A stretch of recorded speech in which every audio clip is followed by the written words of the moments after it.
Hello and welcome to sports Tak. बात करेंगे रोहित शर्मा की, उनके उस प्लान की, और साथ ही साथ रोहित शर्मा ने जिन खिलाड़ियों पर भरोसा जताया, उन्होंने किस तरीके से रोहित शर्मा के लिए संजीवनी का काम किया। और जो टेस्ट सीरीज थी इंग्लैंड के खिलाफ, जो काफी कड़ा असाइनमेंट था, वहां पर भारत ने 4-1 की डोमिनेटिंग स्कोर लाइन से जो है जीत दर्ज की।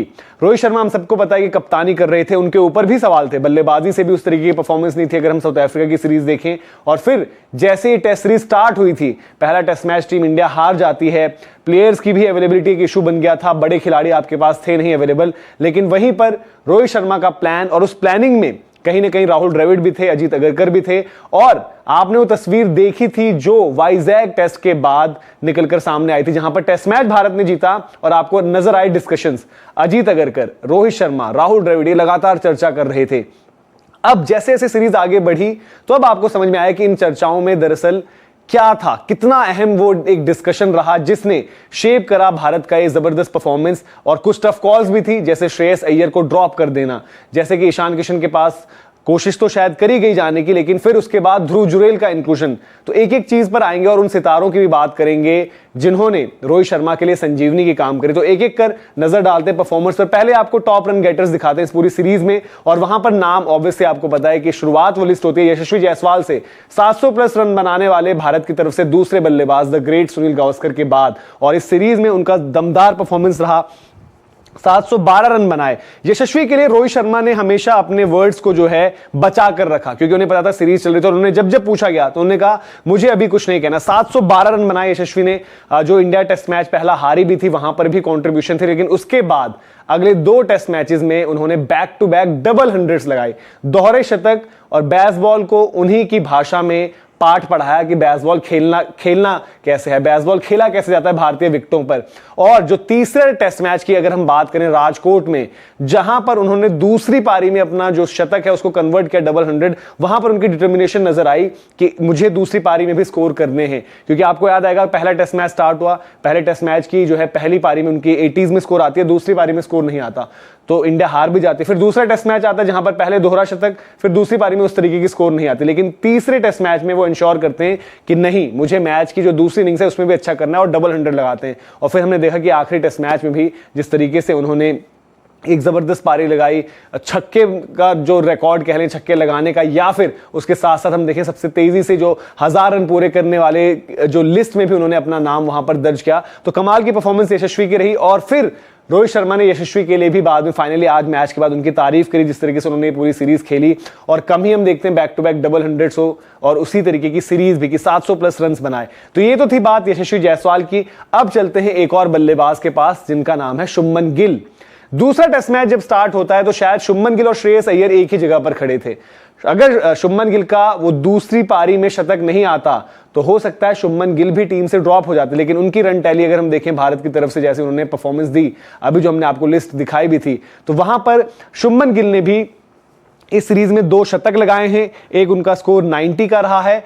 और इस सब के बीच ये ना भूलें, जो उन्होंने 452 रन बनाए इस सीरीज में, जो उन्होंने हाफ सेंचुरी नॉट आउट लगाई थी रांची टेस्ट की रनचेज में, ध्रुव जुरेल के साथ उनकी पार्टनरशिप हुई थी, Dhruv Jurel player of the match उस मुकाबले में थे, वहां पर उन्होंने एक जो परफेक्ट नंबर 3 आप टेस्ट क्रिकेट में डिफाइन करते हो उस तरीके की पारी खेली। और शुभमन गिल पर भी कहीं ना कहीं जो शुभमन गिल ने मैच के बाद पोस्ट डाला था, जो राहुल द्रविड़ के साथ उनका एक कॉन्वर्सेशन रहा था, जिसमें उन्होंने लिखा था कि if not you then who, if not now then when. तो वो साफ करता है कि कैसे टीम मैनेजमेंट का भरोसा, उसमें रोहित शर्मा के साथ भी जो डिस्कशंस रहे वो कैसे उनके काम आए। और रांची की तो हमने बात करी ही करी, लेकिन हमने जो डिस्कशन किया कि जिस तरीके से उनका जो दूसरा टेस्ट मैच रहा, यानी कि वाइजैक में जो दूसरी पारी में शतक आया, वो बड़ा अहम था, वरना शुभमन गिल भी ड्रॉप हो सकते थे, नंबर 3 पर परफॉर्मेंसेस नहीं आ रही थी।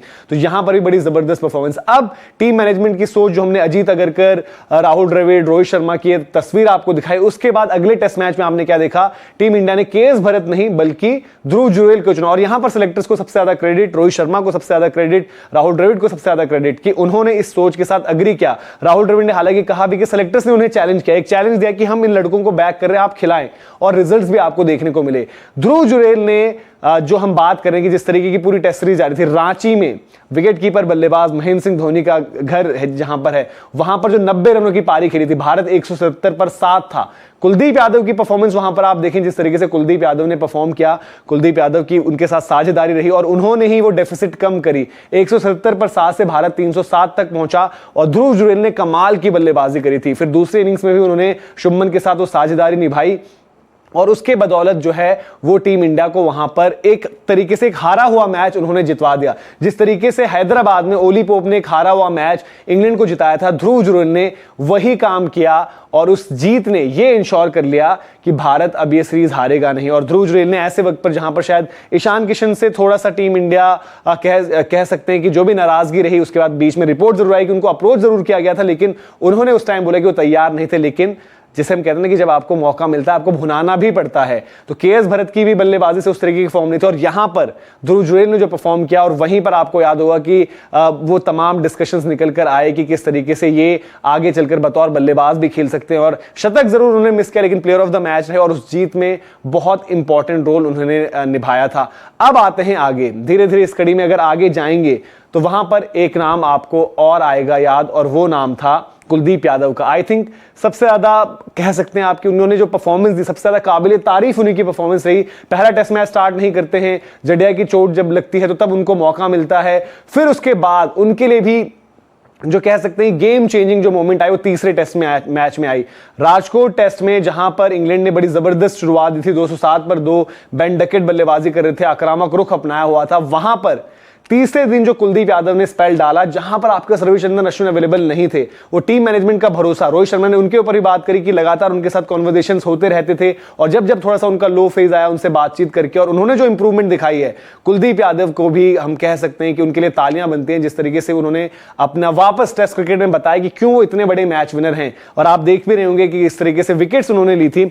तो आप देखिए 19 विकेटें उन्होंने निकाली हैं। मैचेस जरूर उन्होंने कम खेले, बुमराह ने भी एक मैच कम खेला, बट कुलदीप ने उस दिन पहले सेशन में जो अनचेन स्पेल डाला राजकोट में, और वहीं पर वो बेन डकेट की विकेट उन्होंने फ्रस्ट्रेट किया इंग्लैंड को, और उसके बाद वो गेम चेंज हो जाती है। शायद उस टेस्ट मैच में उनकी गेंदबाजी की इतनी बात ना हुई हो, जैसे हम कह रहे हैं कि ऑब्वियसली बाकी खिलाड़ियों पर नजर ज्यादा रही, उन पर उतनी बात नहीं, बट बहुत इंपॉर्टेंट स्पेल था। फिर उसका रांची टेस्ट में फर्स्ट इनिंग्स में जो उनका स्पेल रहा, और सॉरी माफ कीजिएगा, धर्मशाला टेस्ट में जो फर्स्ट इनिंग्स में उनका स्पेल रहा, और रांची टेस्ट में ध्रुव जुरैल के साथ लगाई हुई वो पार्टनरशिप और अहम विकेटें, जो बड़ी विकेट्स थी वो उन्होंने हमेशा निकाल कर दी और वहां पर अपने आप को स्टैब्लिश किया कि क्यों अब आगे भी भारत जब अगर 3 स्पिनर्स ले आने की सोच रहा होगा घर पर भी, तो वहां पर भी उनके पास एक क्लियर कट चॉइस होनी चाहिए कि कुलदीप यादव तो खेलने ही चाहिए। तो ये कमाल की कुछ परफॉर्मेंसेस रही, और यहां पर जो हम कह रहे हैं कि टीम मैनेजमेंट की बैकिंग, क्योंकि आपके पास खिलाड़ी उस तरीके से नहीं थे, और जाते आते आखिर में जो रोहित शर्मा के लिए काफी बारी सोशल मीडिया पर लोग उसको अलग अलग तरीके से देखते हैं, तो वहां पर सेल्फलेस की बात होती है। रोहित शर्मा ने सबकी दिल खोल कर तारीफ करी, लेकिन खुद पर बात नहीं करी। और रोहित शर्मा की एज लीडर और एज कैप्टन, जो हम राजकोट टेस्ट की बात करें जहां पर Ravindra Jadeja player of the match थे, भारत 33 पर 3, वहां से रोहित का वो शतक, और उसके बाद हमने देखा कि आखिरी टेस्ट मैच में शतक धर्मशाला में। लेकिन ये मत भूलिए कि रांची की रनचेज, जहां पर हमने शुभमन की हाफ सेंचुरी की बात करी, ध्रुव जुरैल के उन अहम रनों की बात करी, वहां पर भी रोहित शर्मा ने बहुत इंपॉर्टेंट हाफ सेंचुरी लगाई थी। और एज कैप्टन भी नो डाउट ये सारे यंगस्टर्स, ये सारे खिलाड़ी उनके लिए लाइफलाइन बनकर आए, बट रोहित शर्मा ने भी अपना काम बखूबी किया।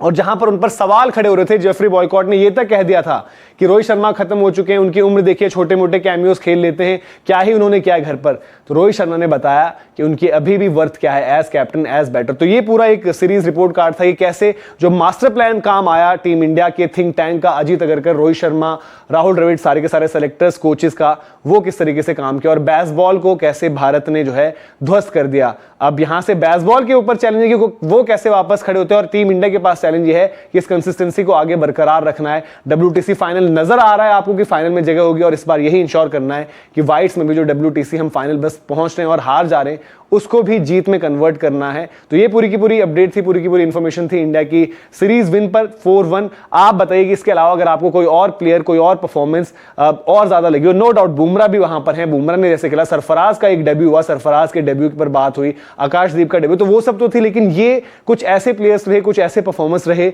जिन्होंने इस मिशन को जो रोहित शर्मा एक लेकर चले थे कि यंग टीम के साथ डिफरेंट हमने सर्फेसेस देखे इस बारी, चैलेंज आप बार बार हुए, लेकिन वापस जो हमने बाउंस बैक किया throughout the test series, वहां पर इनका जो है खास मेंशन बनता था। वीडियो और इन्फॉर्मेशन पसंद आई हो तो लाइक जरूर करें, शेयर भी करें अपने दोस्तों के साथ, और सब्सक्राइब नहीं किया स्पोर्ट्स तक को तो स्पोर्ट्स तक को सब्सक्राइब भी जरूर करें।